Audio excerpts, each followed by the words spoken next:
Hi all, welcome to Vedant Parthiban YouTube channel. இன்றைக்கி வந்து chicken gravy recipe தான் எப்படி செய்கிறதுன்னு காமிக்க போகிறேன்.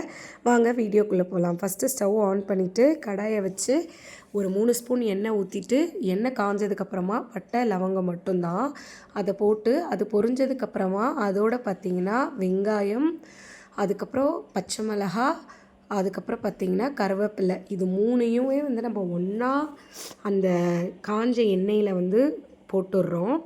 போட்டு நல்லா கலந்து விடுறோம். இது வந்து ரொம்ப சிம்பிளான ரெசிபி தான், டக்குன்னு பண்ணிடலாம்.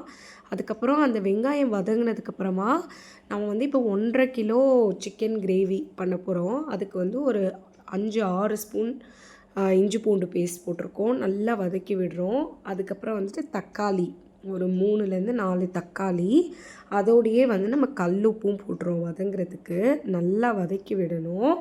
வதக்கி விட்டதுக்கப்புறம் இந்த மாதிரி ஆகணும். நல்லா தக்காளி வந்து அந்த ஜூஸு எக்ஸ்ட்ராக்ட்லாம் வெளியில் வர அளவுக்கு நம்ம வதக்கணும்.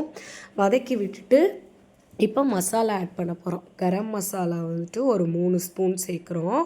பாருங்கள், வேறு வந்துட்டு இதுக்கு ரொம்பலாம் நிறைய மசாலாஸ்லாம் கிடையாது. அடுத்து வந்து சிக்கன் மசாலா, அது வந்து ஒரு 4 ஸ்பூன் சேர்த்துக்கிறோம்.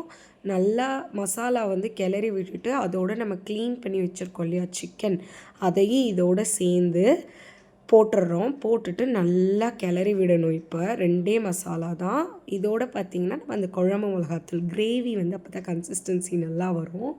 ஸோ நம்ம வந்துட்டு குழம்பு மிளகாத்தூள் வந்து ஒரு 3 ஸ்பூன் ஆட் பண்ணுறோம். அதையும் வந்துட்டு நம்ம நல்லா கலந்து விடணும் சிக்கனோட. இதுலேயே உங்களுக்கு நல்லா தெரியும் அப்படியே அந்த கலர் சேஞ்ச் ஆகிறது. சிக்கன் கழுவும் போதே நீங்கள் மஞ்சள்தூள் சேர்த்துக்கலாம். அப்படி இல்லைன்னா வந்துட்டு நீங்கள் இந்த மசாலாலாம் போடும்போது கூட மஞ்சள்தூள் 2 ஸ்பூன் ஆட் பண்ணிவிட்டு, தண்ணி வந்து சிக்கன்லேருந்தே வெளியே வரும். இதனால நமக்கு கிரேவி கன்சிஸ்டன்சி வேணுன்றனால நம்ம தேவையான அளவு தண்ணி, ஒரு 3/4 சொம்பு தண்ணியும் ஆட் பண்ணிக்கிறோம். ஆட் பண்ணி இந்த மாதிரி கொத்தமல்லி தூள் கடைசியாக சேர்க்குறோம். ஏன் அப்படின்னா கிரேவிக்கு எப்போவுமே கொத்தமல்லி தூள் சேர்த்தோம் அப்படின்னா அந்த டேஸ்ட் வந்து சூப்பராக இருக்கும். ஸோ இப்போ கொத்தமல்லி தூளையும் அதில் போட்டு நல்லா கலந்து விடணும். நல்லா அப்படியே அந்த மசாலா எல்லாம் கோட் ஆகிற மாதிரி கலந்து விட்டுட்டு நம்ம பார்த்துட்டு தண்ணி இன்னும் கொஞ்சம் வேணும்னாலும் கொஞ்சமாக சேர்த்துக்கிறோம். இதை நல்லா கொதிக்க விடணும். கொதிக்க விட்டு இறக்கணும் அப்படின்னா நம்மளுக்கு வந்து சிக்கன் கிரேவி ரெடி ஆகிடுச்சு. ஃபைனலாக கொத்தமல்லி தூள் வந்து இறக்கிடுறோம். இதை வந்து நம்ம சின்ன பாத்திரத்தில் வந்து இப்போ ட்ரான்ஸ்ஃபர் பண்ணிக்கோ. இது வந்து ரைஸ்க்கு, சப்பாத்திக்கு எல்லாத்துக்குமே செம்ம டேஸ்ட்டாக இருக்கும்.